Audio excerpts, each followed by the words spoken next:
சமூகத்தினுடைய சொந்தங்கள் அனைவருக்கும் அன்பான வணக்கம். இன்றைய தினமும் மற்றொரு போர் நிலவரம் தொடர்பிலான பதிவின் வாயிலாக சந்தித்திருக்கின்றோம். இந்த பதிவினூடாக நாங்கள் பார்க்க போகின்ற விடயங்களாக 37,000 பலஸ்தீனியர்களை கொன்றுவிட்டு போர் நிறுத்தம் கோரும் ஒரு தீர்மானம் முதல் முறையாக நிறைவேற்றம், காசா போர் நிறுத்த முயற்சி, பிளிங்கன் மீண்டும் பிராந்திய சுற்றுப்பயணம், போர் நிறுத்த ஒப்பந்தம் குறித்து பிளிங்கனின் கருத்துக்கள், இஸ்ரேலுக்கு பக்கசார்பானது ஹமாஸ் தகவல், காசாவில் இஸ்ரேலிய இனப்படுகொலைக்கு உடந்தை, பைடன் பிளிங்கனுக்கு எதிராக அமெரிக்க உரிமை குழுக்கள் வழக்கு தாக்கல், மலாவி நாட்டின் துணை அதிபர் பயணம் செய்த விமானம் மாயம். இவை பற்றித்தான் இந்த பதிவில் பார்க்க இருக்கின்றோம். வாங்க காணொளிக்குள் போகலாம். 37,000க்கும் மேற்பட்ட பலஸ்தீனியர்களை கொன்று குவித்த இஸ்ரேலின் ராணுவத்தால் காசா மீது 8 மாத கால யுத்தத்திற்கு பிறகு ஐநா பாதுகாப்பு கவுன்சில் போர் நிறுத்தம் கோரி ஒரு தீர்மானத்தை நிறைவேற்றியது. இன்று முதல் முறையாக அந்த தீர்மானம் நிறைவேற்றியுள்ளது. அமெரிக்கா ஆதரவு வழங்கிய இந்த வாக்கெடுப்பில் ஆதரவாக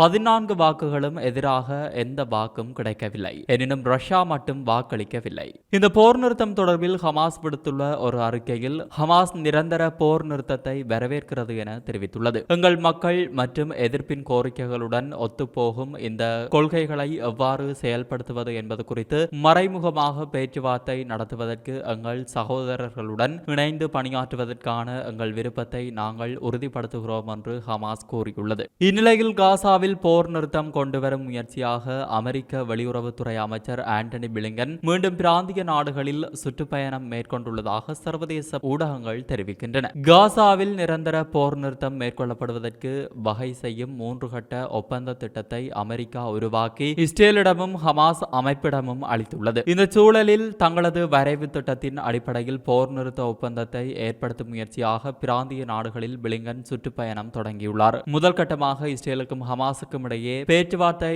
நடைபெறுவதில் முக்கிய பங்கு வகிக்கும் எகிப்துக்கு சென்ற பிளிங்கன் அங்கு தலைநகர் கெய்ரோவில் அதிபர் அப்தெல் ஃபத்தா அல் சிசியை சந்தித்து பேசினார். இருந்தாலும் இந்த பேச்சுவார்த்தையின் விவரங்கள் வெளியிடப்படவில்லை. எகிப்தை தொடர்ந்து இஸ்ரேல், ஜோர்டான், கத்தார் ஆகிய நாடுகளுக்கும் சென்று ஆண்டனி பிளிங்கன் பேச்சுவார்த்தை நடத்தவிருப்பதாக தகவல்கள் தெரிவிக்கின்றன. முன்னதாக காசாவில் போரை முடிவுக்கு கொண்டு வருவதற்கும் ஹமாஸ் அமைப்பினரால் பிணை கைதிகளாக பிடித்து செல்லப்பட்டவர்கள் அனைவரையும் விடுவிப்பதற்குமான 3 கட்ட ஒப்பந்த திட்டத்தை அதிபர் ஜோ பைடன் கடந்த மே மாதம் 31ஆம் தேதி வெளியிட்டார். அந்த ஒப்பந்த திட்டத்தின் கீழ் முதல் கட்டமாக 6 வாரங்களுக்கு முழுமையான போர் நிறுத்தம் மேற்கொள்ளப்படும். காசாவில் பொதுமக்கள் நெருக்கமாக வசிக்கும் அனைத்து பகுதிகளிலிருந்தும் இஸ்ரேல் படையினர் வெளியேறுவார்கள். பெண்கள், பிணை கைதிகள், முதிய மற்றும் காயமடைந்த பிணை கைதிகளை ஹமாஸ் அமைப்பினர் விடுவிப்பார்கள். அதற்கு பதிலாக இஸ்ரேல் சிறைகளில் உள்ள பலஸ்தீன கைதிகள் விடுவிக்கப்படுவார்கள். இந்த முதல் கட்டத்தில் காசா பகுதிக்குள் தினமும் 600 நிவாரண லோரிகள் அனுமதிக்கப்படும். ஒப்பந்தத்தின் 2வது கட்டத்தில்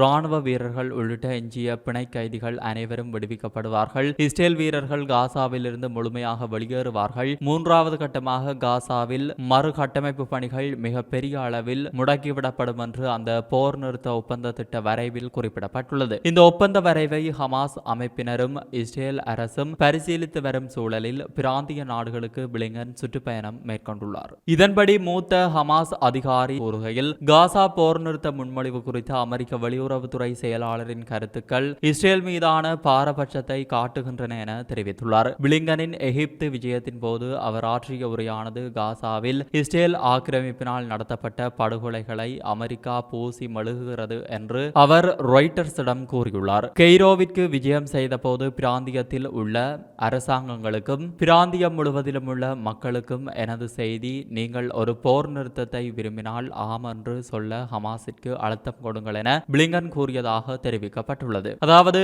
காசாவில் பலஸ்தீனியர்களின் கொடூரமான துன்பத்தை நீங்கள் போக்க விரும்பினால் ஆம் என்று சொல்ல ஹமாஸை அழுத்தவும், பணைய கைதிகள் அனைவரையும் வீட்டிற்கு அழைத்து செல்ல விரும்பினால் ஆம் என்று சொல்ல ஹமாஸை அழுத்தவும், நீங்கள் இஸ்ரேலியர்களையும் பலஸ்தீனியர்களையும் ஒரே மாதிரியாக நீடித்த அமைதி மற்றும் பாதுகாப்பிற்கான பாதையில் வைக்க விரும்பினால் ஆம் என்று சொல்ல ஹமாஸை அழுத்தவும் என பிளிங்கன் போர் நிறுத்தம் கைகூடாமல் இருப்பதற்கு காரணம் ஹமாஸ் போராளிகள் தான் என தெரிவித்துள்ளார் என மூத்த ஹமாஸ் அதிகாரி சாமி அபு சுக்ரி தெரிவித்துள்ளார். இதற்கிடையில் நியூயார்க்கில் உள்ள சிவில் உரிமைகள் குழுவான அரசியலமைப்பு உரிமைகளுக்கான மையம், பலஸ்தீனிய மனித உரிமைகள் அமைப்புகளான அல் ஹக் மற்றும் டிஃபென்ஸ் ஃபார் சில்ட்ரன் இன்டர்நேஷனல் மற்றும் காசாவில் உள்ள பலஸ்தீனியர்கள் மற்றும் அமெரிக்காவின் 9வது மாவட்ட நீதிமன்றத்தில் பலஸ்தீனிய அமெரிக்கர்கள் சார்பில் மேல்முறையீடு செய்துள்ளது. காசாவில் இஸ்ரேலிய இனப்படுகொலைக்கு அமெரிக்க அதிபர் ஜோ பைடன் மற்றும் வெளியுறவுத்துறை செயலாளர் ஆண்டனி பிளிங்கன் மற்றும் பாதுகாப்பு செயலாளர் உட்பட அனைவரும் உடந்தையாக இருப்பதாக அக்குழு வலியுறுத்தியுள்ளது. அசல் வழக்கு நவம்பரில் பெடரல் நீதிமன்றத்தில் தாக்கல் செய்யப்பட்டது. ஆனால் அது அதிகார வரம்பு அடிப்படையில் ஜனவரியில் தள்ளுபடி செய்யப்பட்டது. காசாவில் எஞ்சியிருக்கும் எனது குடும்ப உறுப்பினர்களுக்கு அவர்கள் சார்பாக வாதிடுவதற்கு என்னால் முடிந்த அனைத்தையும் செய்வேன் என்று நான் உறுதியளித்தேன் என்று போரில் 5 குடும்ப உறுப்பினர்களை இழந்த வழக்கின் வாதியான லைலா எல் ஹடாத் தெரிவித்துள்ளார். இதன் அடிப்படையில் மீண்டும் வழக்கு தாக்கல் செய்யப்பட்டுள்ளது.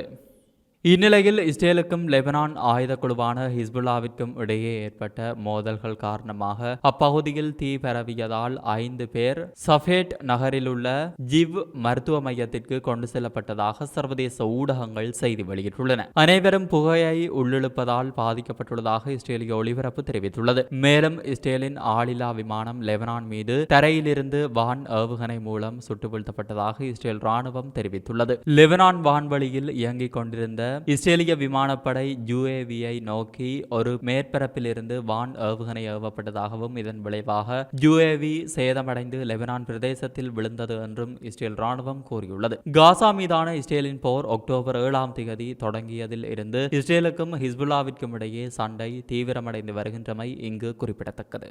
இந்நிலையில் ஹமாசுடனான பரிமாற்ற ஒப்பந்தத்தில் விடுவிக்கப்பட்ட முன்னாள் இஸ்ரேலிய கைதி அஹம் கோல்ஸ்டைன் அல்மோக் அவர் அளித்த பேட்டிகளை தொடர்ந்து இஸ்ரேலியர்களிடமிருந்து வெறுக்கத்தக்க கருத்துக்களை பெறுவதாக இஸ்ரேலிய ஹாரட்ஸ் ஊடகம் தெரிவித்துள்ளது. அங்கு அவர் பலஸ்தீன போராளிகளிடமிருந்து கண்ணியமாக நடத்தப்பட்டதை விவரித்தமை குறிப்பிடத்தக்கது.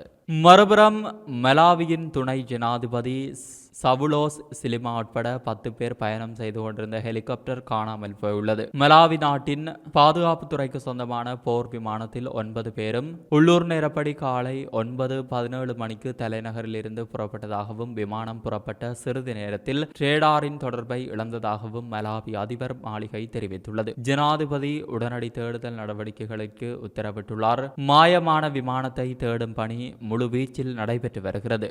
இத்துடன் இந்த பதிவானது நிறைவு பெறுகிறது. இந்த பதிவு பற்றிய உங்களது கருத்தை கமெண்ட்ஸ் பக்கத்தில் பதிவிடுங்கள். மற்றொரு போர் நிலவரம் தொடர்பிலான பதிவின் வாயிலாக மீண்டும் சந்திப்போம். நன்றி, வணக்கம். இது போன்ற பல செய்திகளை தெரிந்து கொள்ள நம்முடைய சமூக மீடியா யூடியூப் சேனலை சப்ஸ்கிரைப் செய்து அருகிலுள்ள பெல் பட்டனை கிளிக் செய்யுங்கள். மேலும் செய்திகளை உடனுக்குடன் தெரிந்து கொள்ள சமூகமீடியா.com என்ற இணையதளத்தின் வாயிலாக எங்களுடன் இணைந்திருங்கள்.